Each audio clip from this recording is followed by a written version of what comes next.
अच्छा देखें जी, क्वेश्चन है,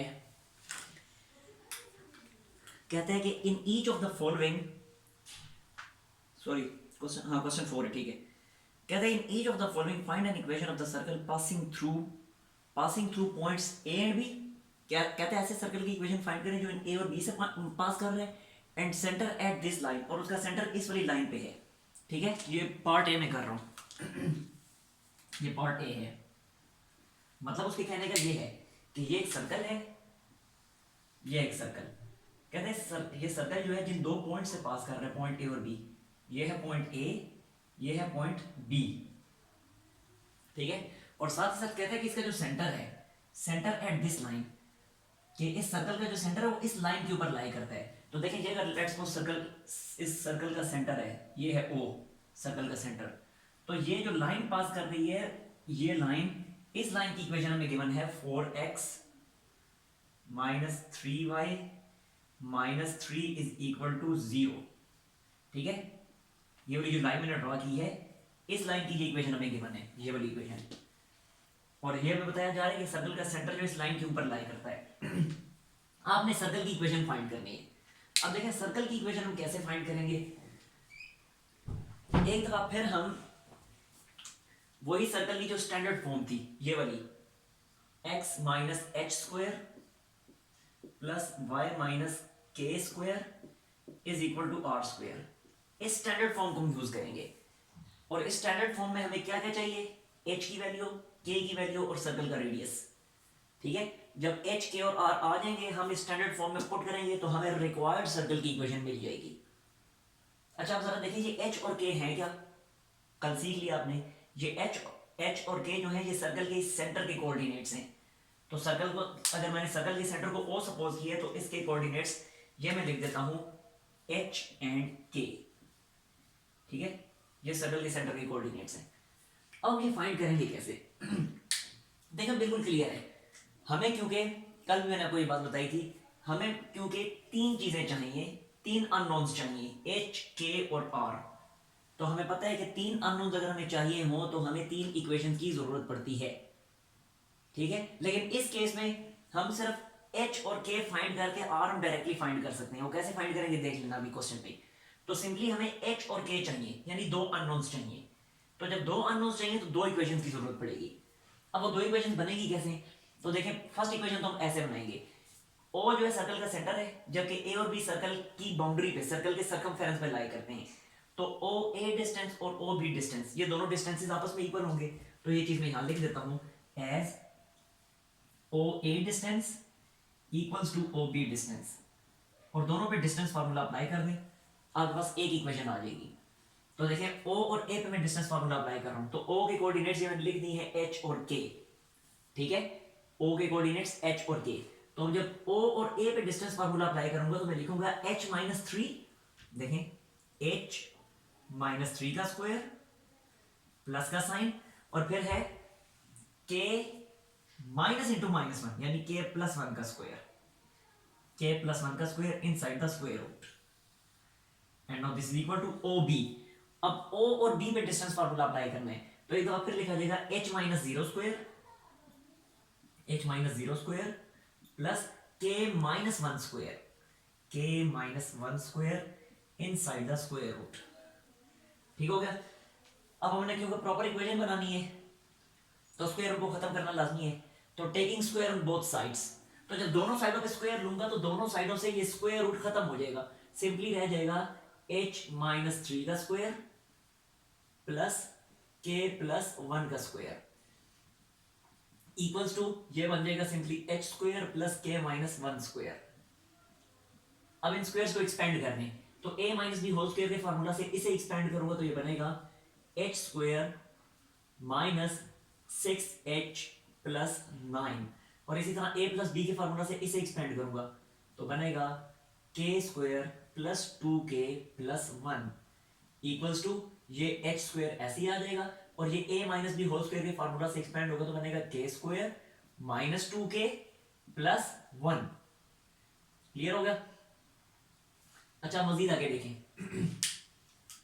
ये h स्क्वायर है और ये h स्क्वायर है, तो इस एच स्क्वायर को जब मैं यहां शिफ्ट करूंगा तो एक सिंपली कैंसिल हो जाएगा, तो ये दोनों तो हो गए कैंसिल। इसी तरह ये प्लस के स्क्वायर और ये माइनस के स्क्वायर भी कैंसिल हो गए। ठीक हो गया।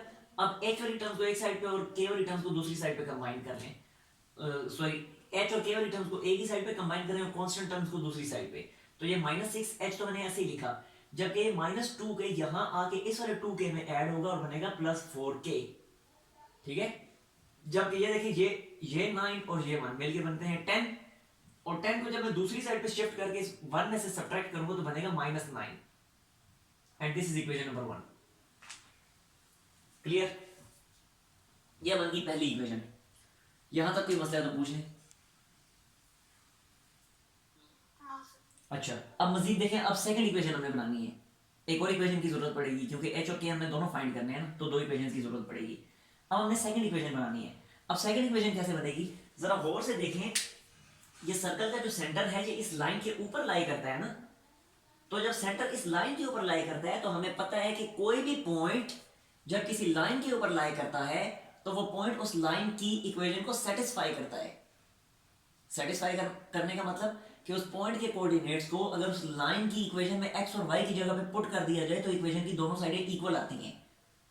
अब बिल्कुल सेम यही केस है यहाँ भी।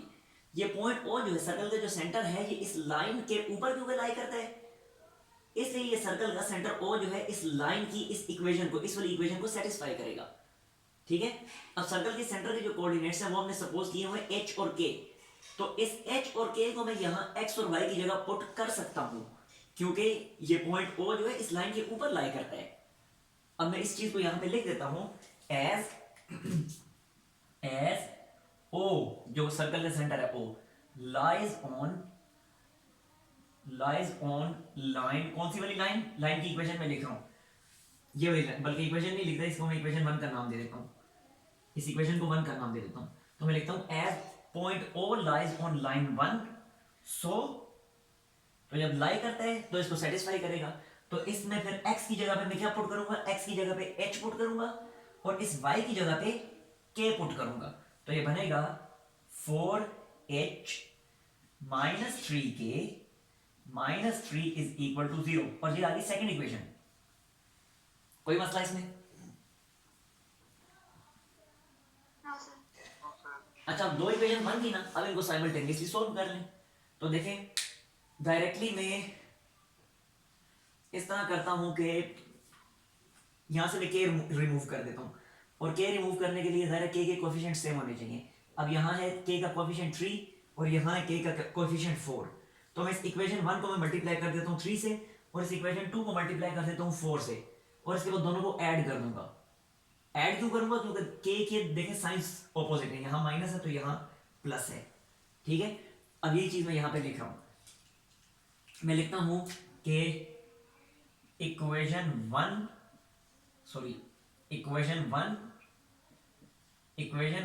मल्टीप्लाइड बाय इक्वेशन 1 को किससे मल्टीप्लाई करूंगा, 3 से, यानी जो यहां के का जो कोएफिशिएंट था 3 उससे मैं इस पूरी इक्वेशन को मल्टीप्लाई कर रहा हूं। तो इक्वेशन 1 मल्टीप्लाइड बाय 3, और उसके बाद मैंने ऐड करना है तो प्लस का साइन, इक्वेशन 2 मल्टीप्लाइड बाय 4, क्योंकि यहां इक्वेशन 1 में के का कोएफिशिएंट 4 है, तो मल्टीप्लाइड बाय 4। ठीक है। अब जरा देखें इक्वेशन 1 को मैं 3 से मल्टीप्लाई करूं, ये इक्वेशन 1 थी, तो जब 3 से मल्टीप्लाई होगा तो बनेगा -18h, फिर बनेगा +12k, तो ये लिख दिया +12k, और फिर आगे इज इक्वल टू -27 3 से मल्टीप्लाई होने के बाद। ठीक है। अब आगे के इक्वेशन 2 मल्टीप्लाई 4, तो इक्वेशन 2 से 4 से मल्टीप्लाई कर रहा हूं, बनेगा 16h, फिर बनेगा -12k इज इक्वल टू, ये 4 से मल्टीप्लाई होकर बनेगा -12। ठीक है। अब क्योंकि एडिशन हो रही है, सब्ट्रैक्शन नहीं हो रही, कहीं नीचे वाली टर्म्स के साइन ना चेंज कर देना, एडिशन हो रही है, ये लिखा भी है, इनको ऐड करना है। तो जब एडिशन हो रही है तो ये दोनों यहीं पे डायरेक्टली कट हो जाएंगे, ये -18h और ये 16h, ये बनके मिलके बनेगा -2h, and this is equal to, ये ऐड होंगे तो क्या बनेगा, ये बनेगा -39, सॉरी यस -39। ठीक हो गया। और यहां से h की वैल्यू क्या हो जाएगी, ये -2 उधर जाके डिवाइड होगा तो बनेगा 39/2। हाँ जी, ये इक्वेशन 2 में -3 का जब हम उधर ले जाएंगे तो +3 हो जाएगा। कौन सा? जो इक्वेशन हाँ हाँ हाँ बिल्कुल, ये मिस्टेक मैंने कर दी है, ये इज इक्वल टू 3 आएगा।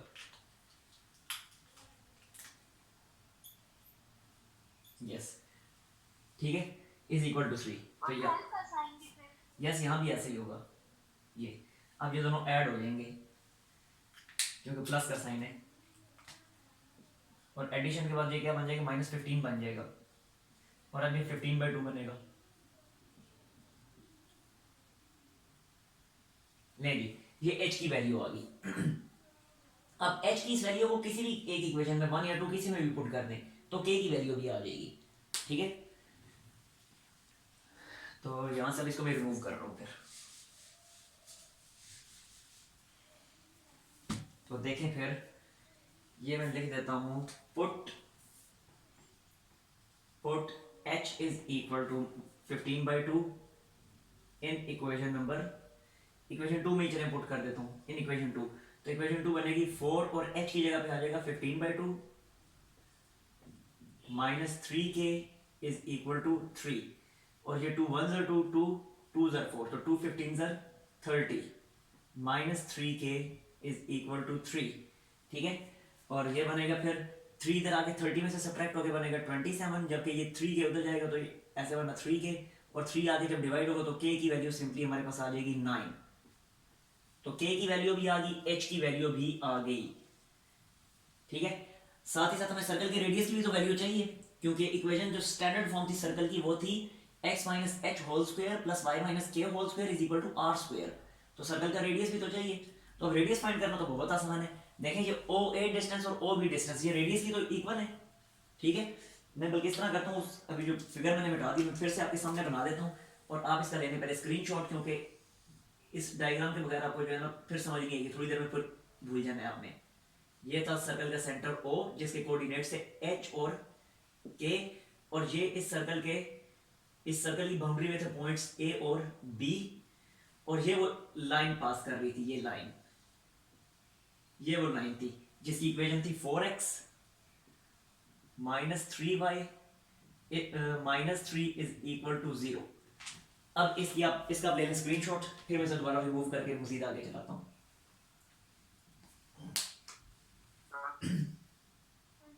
हो गया। अच्छा अब जरा देखें सर्कल का रेडियस हमें चाहिए ना, तो देखें O से लेके A तक का डिस्टेंस जो है सर्कल का रेडियस ही तो बनता है, क्योंकि O जो है सर्कल का सेंटर है, और A जो है सर्कल की बाउंड्री पे है, सर्कल के सर्कमफेरेंस पे है। तो OA डिस्टेंस क्या है या OB डिस्टेंस, ये सर्कल का रेडियस ही होगा। ठीक है, तो जब H और K की जब वैल्यू आ गई तो मैं OB डिस्टेंस फाइंड कर लेता हूँ डायरेक्टली, ये मुझे सर्कल का रेडियस दे देगा। तो मैं इसको नीचे से कर रहा हूँ रिमूव। डस्टर किधर क्या है, तो देखें फिर सर्कल का रेडियस क्या बनेगा। Now radius of circle is OB, आप OA भी कह सकते हैं, आंसर सेम आएगा दोनों से, and radius will be equal to OB। Distance formula के मुताबिक जो हमने किया था, देखें जरा, ये OB क्या आया था, ये आया था √h² plus k minus 1 square, तो ये लिख दिया मैंने h² plus k minus 1 square. अब अगले स्टेप में h और k की वैल्यूज को पुट कर देते हैं। तो h की वैल्यू थी, ये देखें 15/2 थी, तो 15/2 का स्क्वायर आ जाएगा, 15/2 का होल स्क्वायर प्लस का साइन, और k की वैल्यू क्या थी 9 थी, तो ये बनेगा 9 माइनस 1 का होल स्क्वायर। ठीक है, और इसके बाद ये अगले स्टेप में बनेगा r is equal to inside the square root, तो 15 का स्क्वायर रूट होता है 225 और 2 का होता है 4, तो बना 225/4, और प्लस के साइन के बाद ये 9 माइनस 1 8 होता है, और 8 का स्क्वायर 64, तो ये आगे लिख दिया प्लस 64। ठीक है, इनसाइड द स्क्वायर रूट, और फिर इसका एलसीएम 4, ऊपर बना 225 प्लस 64 को 4 से मल्टीप्लाई करें तो क्या बनेगा 120 तो 256 बन जाएगा। तो ये लिख दिया मैंने 256 इनसाइड द स्क्वायर रूट। ठीक है, अब 225 प्लस 256 क्या बनता है, ये अब कैलकुलेटर मेरे पास नहीं है, अगर आपके चले मिल गया, 225 प्लस 256 ये बनता है 481।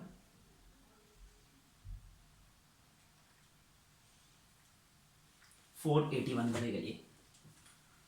तो ये लिख दिया मैंने 481 by 4 inside the square root. ये रेडियस भी आ गया।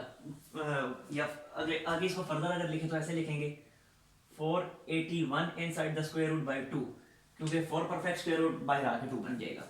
ठीक है, अब आपने स्टैंडर्ड फॉर्म वाली इक्वेशन में जो है ना वैल्यू पुट कर देनी है जो कि थी, अब मैं नहीं पुट करा क्योंकि स्पेस मेरे पास नहीं है। जस्ट मैं इक्वेशन एक दफा फिर आपको लिख के दिखा देता हूँ। ये वाली वो इक्वेशन थी, x माइनस एच का whole square plus y minus k का whole square is equal to ये मैंने स्क्वायर रूट करंट डाल दिए, is equal to are square. ये वो इक्वेशन थी। इसमें अब अपने सारी वैल्यूज एच की वैल्यू, के की वैल्यू और आर की वैल्यू पुट कर देनी है, आपको रिक्वायर्ड इक्वेशन मिल जाएगी। ठीक हो गया, इसका लेने स्क्रीनशॉट, और अगर कोई इशू है तो पूछने। कोई इशू? ये जो डाल के जब हम डाल देंगे वैल्यू तो आगे सॉल्व करेंगे ना? यस।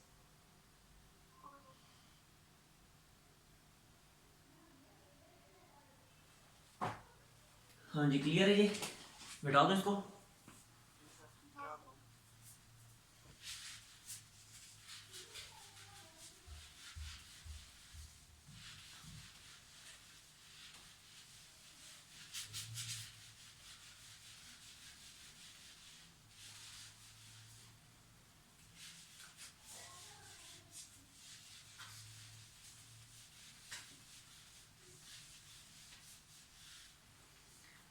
अच्छा, नेक्स्ट है इसका पार्ट बी,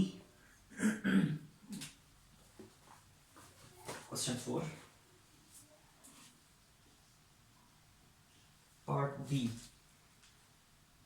कहता है अब वो जो सर्कल है पास कर रहा है इस पॉइंट ए से, जिसके कोऑर्डिनेट्स है -3 और 1 विद रेडियस, और उसका रेडियस गिवन है इस दफा, रेडियस इस दफा गिवन है।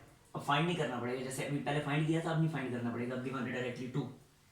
ठीक है, एंड सेंटर एट, और एक दफा फिर सेंटर हमें गिवन है, centre at this line 2x - 3y + 3 is equal to 0। ठीक हो गया, मतलब एक बार फिर मैं आपको डायग्राम बना के दिखा देता हूँ कि अगर ये है सर्कल, अगर ये हमारा रिक्वायर्ड सर्कल, ये है सर्कल का सेंटर O जिसके कोऑर्डिनेट्स हैं h और k। ठीक है, और कहता है ये सर्कल जो ये पास कर रहा है इस पॉइंट A से, और साथ ही साथ सर्कल का रेडियस हमें गिवन है। इस दफा सर्कल का रेडियस हमें गिवन है, और सर्कल के रेडियस की वैल्यू है 2। ठीक, और साथ ही साथ ये सर्कल का सेंटर इस लाइन पे लाई करता है, ये लाइन है जो सर्कल का सेंटर इस लाइन के ऊपर लाई करता है, और इस लाइन की इक्वेशन में गिवन है 2x - 3y + 3 is equal to 0। Clear हो गया, इसको आप नाम दे दें इक्वेशन नंबर 1 का एक दफा फिर। अब फिर हम वही काम करेंगे, दो इक्वेशन हमें चाहिए होंगी ताकि h और k हमारे पास आ जाए।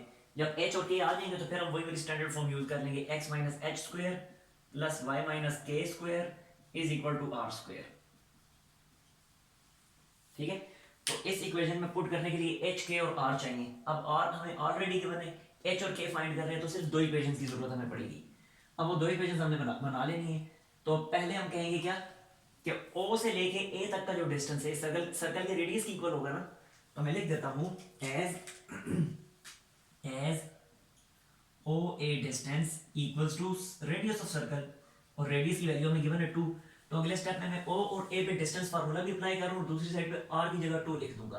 तो देखें वो O है जिसके कोऑर्डिनेट्स h के हैं और ये A है, तो मैं इसको सिंपली लिखूंगा h माइनस इंटू -3 यानी h + 3 whole square plus k - 1 whole square inside the square root, and this is equal to radius की जगह रेडियस की वैल्यू 2।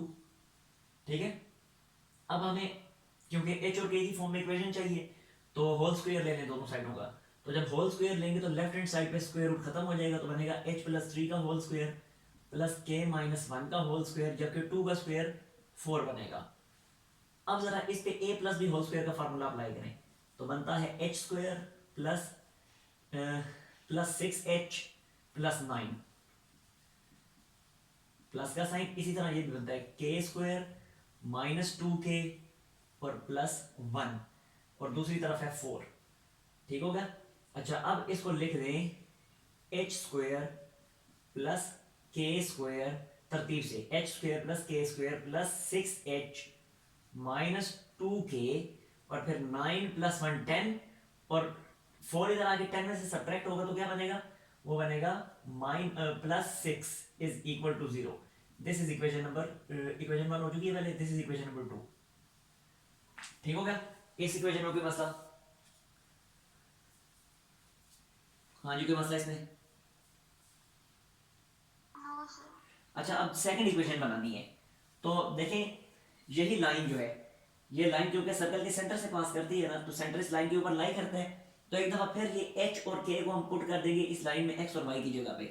तो इक्वेशन 1 देखें क्या बनेगी, लिखते हैं एक दफा फिर वही लिखेंगे, as centre O lies on line number 1 on this line, so तो इस इक्वेशन में x और y की जगह h k पुट कर दें तो बनेगा 2h minus 3k plus 3 is equal to 0। ये सेकंड इक्वेशन हमारे पास आ गई।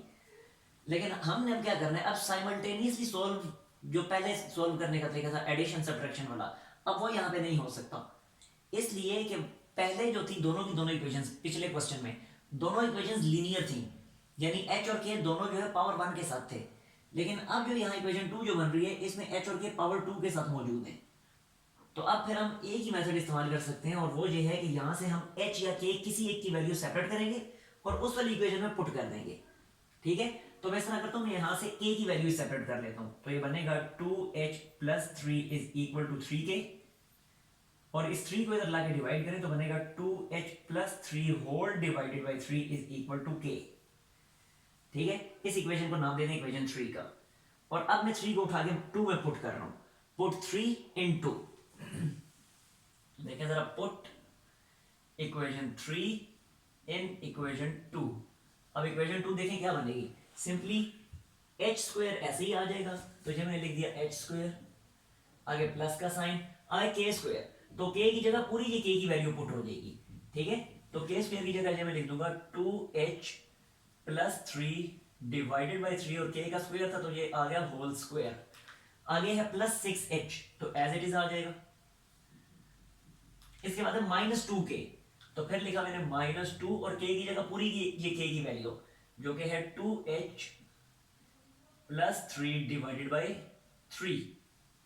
ठीक है, और आगे है प्लस 6 इज इक्वल टू 0, तो स्पेस नहीं है, मैं नीचे लिख देता हूं, प्लस 6 इज इक्वल टू 0।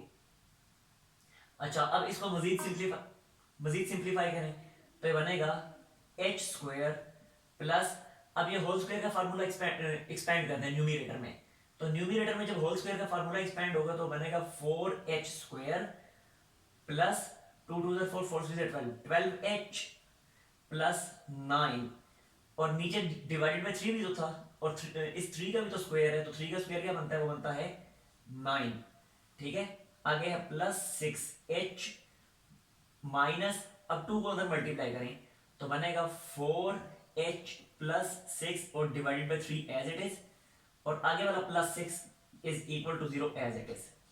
ठीक है, अब इस पूरी इक्वेशन में फ्रैक्शन है, फ्रैक्शन रिमूव करने के लिए एलसीएम जो बनता है 9, उससे मैं थ्रू आउट मल्टीप्लाई कर देता हूँ पूरी इक्वेशन को, तो पूरी इक्वेशन जब 9 से मल्टीप्लाई होगी तो फ्रैक्शन रिमूव हो जाएगा, और ये बनेगा, देखें ये बन जाएगा 9h स्क्वायर, जाहिर है इस h स्क्वायर के साथ डिनोमिनेटर में कुछ नहीं है, तो 9 डायरेक्टली मल्टीप्लाई होकर 9h स्क्वायर बनाएगा, जबकि ये पूरे का पूरा फ्रैक्शन जो है इससे जब 9 मल्टीप्लाई होगा तो नीचे वाला 9 सिंपली कैंसिल हो जाएगा, और ऊपर जो कुछ लिखा है वो ऐसे ही आ जाएगा, यानी 4h square plus 12h plus 9।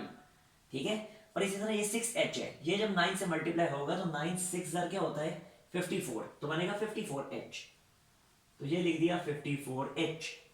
ठीक है, और जब ये वाला फ्रैक्शन देखें 9 से मल्टीप्लाई होगा, ये वाला फ्रैक्शन ये जब 9 से मल्टीप्लाई होगा तो नीचे से 3 कैंसिल होगा ऊपर वाले 9 के साथ, और ऊपर वो 3 बच जाएगा, और वो 3 अंदर इससे मल्टीप्लाई होगा 4h प्लस 6 से, तो बनेगा 12h plus 18, sorry minus start में, तो माइनस 12h -12h -18, ठीक है, और आगे ये +6 जो था इसको एज इट इज लिखा and this is equal to 0। जी इस इक्वेशन में कोई मसला, इस स्टेप में कोई मसला? हाँ जी, जो 6 है उसके साथ ही हम एलसीएम बनाएंगे। और बिल्कुल बिल्कुल बिल्कुल यहाँ भी होगा। 9 6 54 इज इक्वल टू 0। हाँ जी, कोई मसला भी इसमें? हमारा कोई मसला तो नहीं है? अच्छा अच्छा, मजीद देखें, अब ये 9h² और 4h² मिलके क्या बनेंगे? ये बनेंगे 13h²। जहाँ पे ये 12h, ये 54h, ये -12h, ये मिलके क्या बनेंगे? सिंपली ये 12h और ये -12h कैंसिल हो जाएगा और बाकी बचेगा 54h। तो ये लिख दिया +54h, ठीक है। जबकि जो कांस्टेंट टर्म्स रह गई हैं, ये 9, ये -18 और ये 54, ये मिलके क्या बनाएंगे? तो 9 -18 सिंपली -9 रह जाएगा और -9 + 54 ये बन जाएगा हमारे पास -9 + 54 45 बन जाएगा, +45 इज इक्वल टू 0, ठीक है। अब ये इक्वेशन बन गई है क्वाड्रेटिक h में। आपने क्या करना है, आपने इस पे अप्लाई करना है क्वाड्रेटिक फार्मूला, h की वैल्यू आ जाएगी। अगर फैक्टराइज हो सकता है, फैक्टर मिल सकते हैं इजीली, तो फैक्टर बना लें, और अगर फैक्टर आसानी से नहीं मिलते तो सिंपली क्वाड्रेटिक फार्मूला अप्लाई कर लें, आंसर सेम आएगा, चाहे फैक्टराइजेशन करें चाहे क्वाड्रेटिक फार्मूला अप्लाई करें। तो मैं क्वाड्रेटिक फार्मूला अप्लाई कर रहा हूँ और यहाँ से h की वैल्यू आ जाएगी, h is equal to -54 plus minus √54 का square -4 into 13 into 45 and whole divided by 2 into 13, 2 into 13, and now h is equal to -54 plus minus inside the square root। देखें 54 का स्क्वायर क्या आता है, मैं डायरेक्टली कर देता हूँ। 54 का स्क्वायर ये बना 2916, इसमें से सब्ट्रैक्ट कर देते हैं 4 into 13 into 45,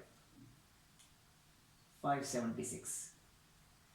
ओवरऑल ये बनता है, इस स्क्वायर रूट के अंदर बनेगा 576, और 576 का स्क्वायर रूट ले लेते हैं 24 आएगा, ठीक है।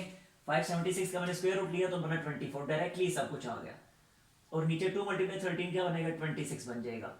Now h is equal to, h की दो वैल्यूज अब आएंगी, -54 + 24 बाई 26, जबकि दूसरी वैल्यू हमारे पास आएगी -54 -24 बाई 26, ठीक है। अब डायरेक्टली ये दोनों वैल्यूज भी कैलकुलेटर से मैं कैलकुलेट करके लिख देता हूँ, तो -54 + 24 ये बनेगा -30 और -30 बाई 26, सिंपली कैंसिलेशन होगी और बनेगा -15 बाई 13, -15 बाई 13, ये h की एक वैल्यू आई। अब h की दूसरी वैल्यू क्या आएगी? देखिए -54 बाई -24, -54 प्लस 24 ये बनता है 78, और 78 को अगर 26 से डिवाइड करें तो बनता है 3, ठीक है। तो डायरेक्टली वैल्यू आ जाएगी -3। अब h की दो वैल्यूज आई, h की इन दोनों वैल्यूज को बारी बारी इस इक्वेशन 3 में पुट करेंगे, इस वाली इक्वेशन में, तो यहां से k की भी दो वैल्यूज आ जाएंगी। आगे समझ, ये बात क्लियर हुई या नहीं हुई? जी नूर, ये बात क्लियर हुई है? h की इन दोनों वैल्यूज को बारी बारी इक्वेशन 3 में पुट करेंगे तो k की दो वैल्यूज आ जाएंगी, ठीक है। अब जब k की भी दो वैल्यूज आ जाएंगी, चले इसका स्क्रीनशॉट लेना, मैं करके दिखा देता हूँ पूरा, ये कंफ्यूज करेगा आपको। स्क्रीनशॉट लेना, यहाँ से रिमूव करके दिखाता हूँ। अच्छा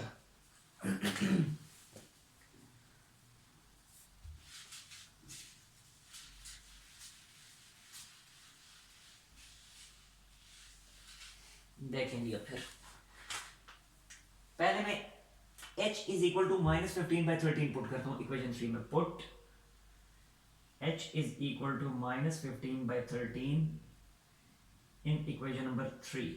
तो देखें इक्वेशन 3 क्या बनेगी, वो बनेगी 2 और h की जगह आ गया -15 by 13 + 3 whole divided by 3 is equal to k. ठीक हो गया। अब न्यूमिनेटर में क्या बनेगा, न्यूमिनेटर में बन जाएगा -30/13 plus 3 whole divided by 3 is equal to k. और जब न्यूमिनेटर में एलसीएम लेंगे तो एलसीएम लेने से बन जाएगा 13 -30 plus 13 3 are 39 and whole divided by 3। ठीक है। और इसको मजीद अगले स्टेप में फिर हम क्या लिखेंगे, देखें आपको पता है कि ये 13 और 3 आपस में मल्टीप्लाई होते हैं और रिजल्ट डिनोमिनेटर में आता है यानी 39, और ऊपर बनेगा -30 प्लस 39 वो बनता है 9। और अब डायरेक्टली 3 के टेबल से कैंसिलेशन होगी तो k की वैल्यू आ जाएगी हमारे पास 3/13। ठीक है। ये k की एक वैल्यू आई कौन कब कि जब h की ये वाली वैल्यू हमने यूज की। अब h की दूसरी वैल्यू यूज करते हैं -3 इसी इक्वेशन नंबर 3 में। तो मैं एक दफा फिर लिखता हूं पुट k इक्वल्स टू, चलिए इधर ही कर देता हूं साइड में,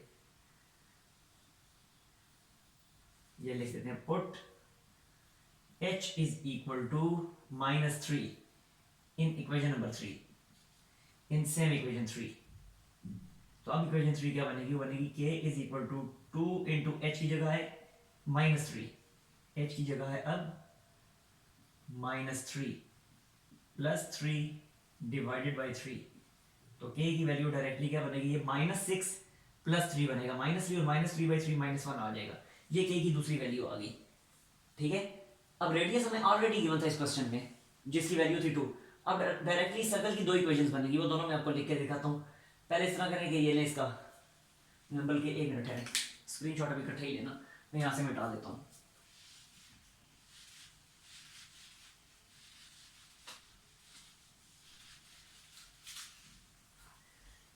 अच्छा देखें, जो स्टैंडर्ड फॉर्म थी सर्कल की इक्वेशन की, तो रिक्वायर्ड इक्वेशंस ऑफ सर्कल, क्योंकि दो बनेगी, और पहले स्टैंडर्ड फॉर्म में लिख देता हूं x minus H whole square plus Y minus K whole square is equal to are square. अब मैं दोनों को लिख के दिखाता हूं। तो पहले मैं लिखता हूं x माइनस एच की कौन सी वाली वैल्यू यूज कर रहा हूं, अभी ये वाली वैल्यू यूज कर रहा हूं, -15/13, जो कि इस वाले माइनस से मिलकर बनेगा +15/13। ठीक है, +15/13 का होल स्क्वायर, प्लस का साइन, फिर है y माइनस, अब k की कौन सी वैल्यू यूज करूंगा, देखें जब h की जगह मैंने -15/13 यूज किया तो k की उस वक्त वैल्यू आई 3/13, तो इसलिए यहाँ पे 3/13 यूज करूंगा। तो ये लिखा 3/13 whole square is equal to, और सर्कल का रेडियस तो हमें क्वेश्चन में गिवन था जो कि था 2, तो ये आ गया 2 स्क्वायर। ठीक है, ये पहली इक्वेशन बनी जिसको भी आपने सॉल्व भी कर फर्दर सिंप्लीफाई करना है। अब ये सिंप्लीफिकेशन आपसे हो जाएगी, अब कोई मुश्किल नहीं है। मैं उस सर्कल की सेकंड इक्वेशन लिख के दिखाता हूँ। एंड अब सेकंड इक्वेशन क्या बनेगी, देखिएगा फिर x माइनस एच, अब h की वैल्यू में यूज कर रहा हूँ -3, तो इस वाले माइनस के साथ मिलकर वो बनेगी +3, तो x + 3 होल स्क्वायर, प्लस का साइन, फिर है y माइनस, अब k की वैल्यू कौन सी, देखें जब h -3 पुट किया तो k -1 आया। ठीक है, तो वो माइनस इस वाले माइनस के साथ मिलकर बनेगा प्लस, तो y + 1 का स्क्वायर इज इक्वल टू, और रेडियस सर्कल का वही है 2, तो ये 2 स्क्वायर। तो ये दो इक्वेशन बन गई, इन दोनों को आपने फर्दर सिंप्लीफाई भी करना है और जनरल फॉर्म में कन्वर्ट करना है, और आई थिंक वो हो जाएगा। आप ले लें स्क्रीनशॉट, और अगर कोई इश्यू है तो पूछ लें।